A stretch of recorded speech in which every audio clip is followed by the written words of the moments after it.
Boiled yam or fried yam? Which one is actually better for your health?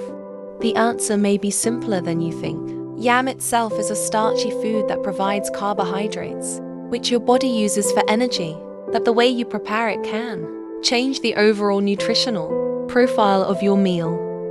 When yam is boiled, you don't need to add cooking oil to the yam itself. Fried yam, on the other hand, absorbs some of the oil used during frying, which can significantly increase the meal's calorie and fat content. That doesn't mean fried yam is forbidden.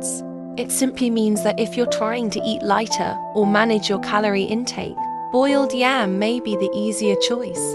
And remember, what you eat with your yam matters too. Boiled yam with eggs, fish, beans, and vegetables can make a much more balanced meal than yam alone. So, which one wins?